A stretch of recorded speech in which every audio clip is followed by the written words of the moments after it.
I remembered the victory chain tonight, Oilers fans. All right, we can just relax on that, and I don't owe you guys anything. I remembered it, and I'm going to continue to remember it moving forward. The Edmonton Oilers, they win 5-1 over the Vegas Golden Knights, even with missing their top player in Connor McDavid. The Edmonton Oilers played what was possibly the best game as a team all season. Their structure in all three zones, they were suffocating the Vegas Golden Knights all night, and when they did get a couple opportunities, Stuart Skinner was there. It's unfortunate he couldn't get that shutout. That shorthanded goal in the third was a little deflating, but I don't think he cares about that. I'm just selfish as a fan. I want to see my goalie get a shutout every night. But the Oilers played an amazing game. For those of you who are new to the channel, welcome in. For returning viewers, welcome back. I'm Austin, and this is the post-game recap for the Oilers and Golden Knights. So heading into tonight, McDavid, of course, was injured. He did not take up the pregame warm-up, so he sat.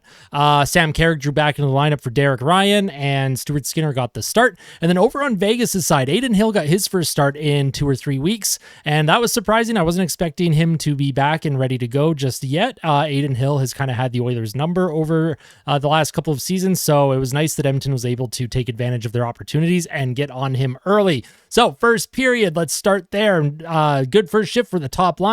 Holloway then laid a big hit on McNabb, and that really set the tone for the whole game. Dylan Holloway was all over it tonight. Everywhere on the ice. He was hitting guys. He was getting good plays. He was making passes. And of course, he ends up scoring in the third, but we'll talk about that. Nuge then had 2 good looks. Holloway then causes a Vegas turnover on his tenacious forecheck. Henrique with a good chance, but he couldn't get a shot off. And then Cody Ceci ends up scoring the first goal of the game for the Edmonton Oilers. He kind of threw a net from the half wall. There was a lot of zone time and pressure from the Oilers, and I believe it went off of Martinez's skate and past Hill. The Oilers don't ask how, they ask how many, and at this point, that was their first goal of the game to make it 1-0. Then Kane gets stopped point blank not long after. Skinner makes a good save on Mantha. Eichel had a good look. Then I wrote, it was a pretty low event period so far, but Edmonton's attention to detail right now is terrific. Holloway, McLeod, Perry were a great line in that first period, and they continued that. I felt like they were getting better as the game went on. Hyman gets stopped in close, and at the end of the first period, 1-0 Oilers. The shots were 7-7, and the expected goals were 1.1 to 0.5 in favor of Edmonton. I wrote in my little notebook here, if Edmonton keeps playing like this, I like our chances even without Connor McDavid. It was nice to see a goal from Cody Ceci. He is heated up at the right time. Cody Ceci's been playing some really good hockey, and he's getting rewarded, so that's good to see. As someone that has been a Cody Ceci critic for a lot of the season, I do want to acknowledge and make sure that I'm being really happy for these players when they do play well, because they do deserve it, and I want to see them win together. So let's head to the second period. Vegas came out flying. Skinner had 3 good saves in the first 45 seconds of the period. Fogel then gets a good chance. Perry had a good look. And then Mattias Ekholm absolutely bombs one from the left circle to make it 2-0 Oilers. That was Ekholm's 11th of the season, assisted by McLeod and Perry. And that third line, again, they were causing havoc. They had a good cycle going. It gets over to Mattias Ekholm, and he's kind of getting known for that big clapper. He comes in down low on that left side, gets into the circle, and just takes a big clapper and can beat goalie's glove side. I love to see that.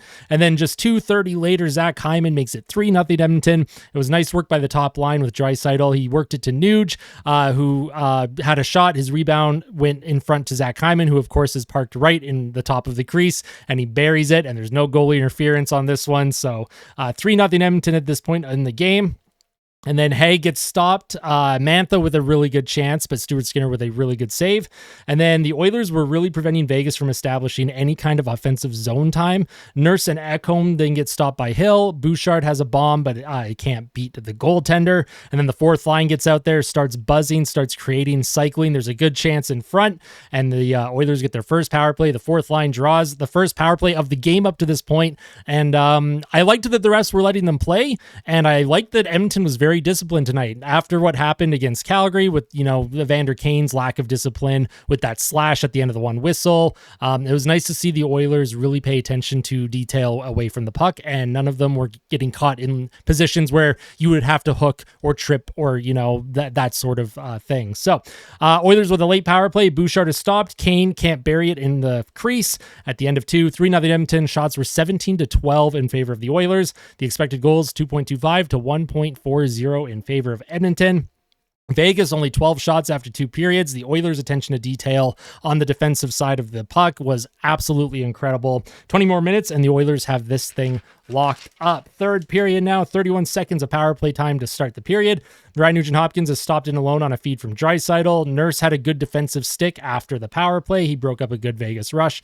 Desharnais then just misses on a great pinch into the slot area. Third line gets out there. They start buzzing, and then McNabb knocks the net off of its moorings to prevent an Oilers goal, because I do think that third line for Edmonton was they were about to score. They were sniffing around the crease. Puck came back to the point, and McNabb shoved the net off. Adin Hill was kind of scrambling in his crease. Oilers get a power play. Holloway, McLeod, Perry, absolutely terrific tonight. And then Kane blistered a shot high, and then the Oilers get a 5-on-3 for a minute and 15 seconds. Pretty rare for any team to get a 5-on-3 in today's NHL, and the Oilers managed to get one. Bouchard was hauled down at the Oilers blue line from Eichel.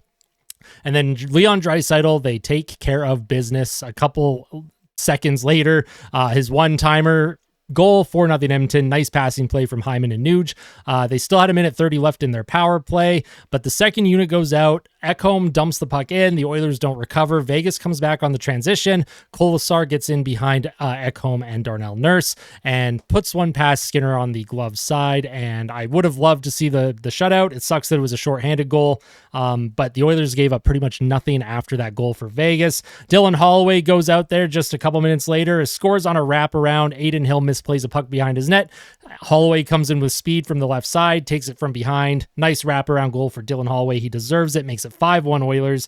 Kane then alone in front, just can't get a shot off. He had a good game tonight, in my opinion. A much better game than he did against the Calgary Flames. And then the Oilers were just suffocating Vegas all over the ice for the rest of the game. End of the third, 5-1 Oilers. Shots were 26-20 in favor of Edmonton, and the expected goals at the end of the game, 3.5-2 in favor of Edmonton. Now, my personal 3 stars.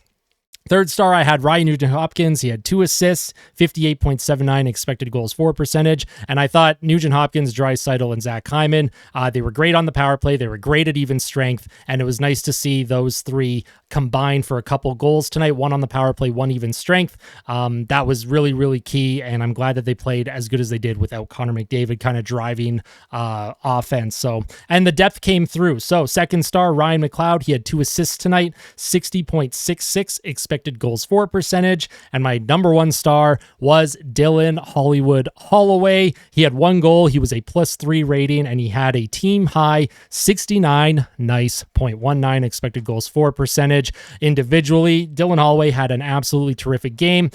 He's creating a terrific argument to stay in the lineup permanently, even when McDavid comes back. I don't know who you take out of the lineup when McDavid comes back to make room for Dylan Holloway, because I don't want Holloway stuck on the 4th line. He deserves to play in, that third, second line area, as long as he's playing like he did tonight. So Chris Knoblauch, a couple tough decisions to make once Connor McDavid is healthy, but he might feel better knowing that Connor McDavid, if he needs extra time and he can't make it against Arizona or Vancouver this weekend, it's nice to know that Dylan Holloway stepped in.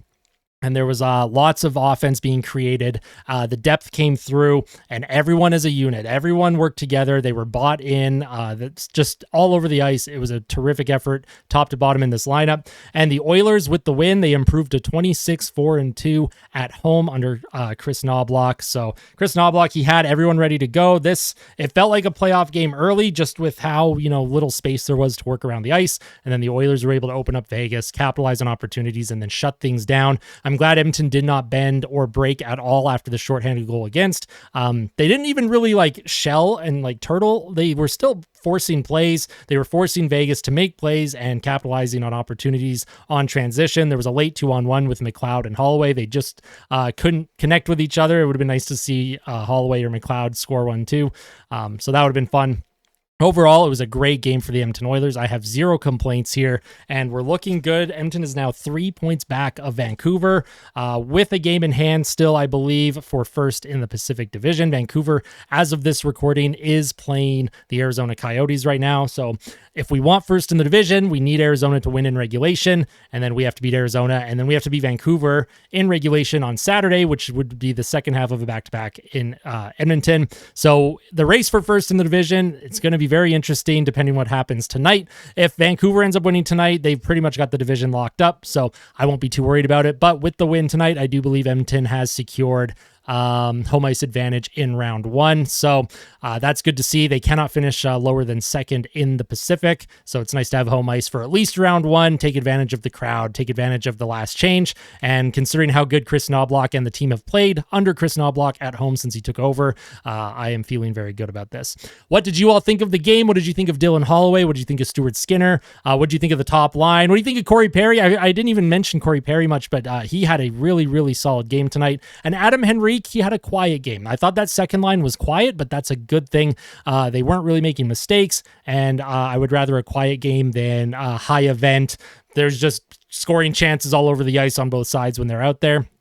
I thought the second line, they were given a lot of defensive responsibility with Henrique and Fogle and Kane, of course, and I thought they played very well. So that was good to see. Let me know all of your thoughts about the game in the comment section below. And as always, if you like these videos and you want to see more, make sure you hit like, make sure you hit subscribe if you really like them. It goes a long way in supporting the channel. And of course, before you head to bed tonight, tell someone that you love them. I'll catch you in tomorrow's Day After discussion. Take care, Oil Country. I guess I should mention, next up for the Oilers is against the Salt Lake City Coyotes on Friday at 7 p.m.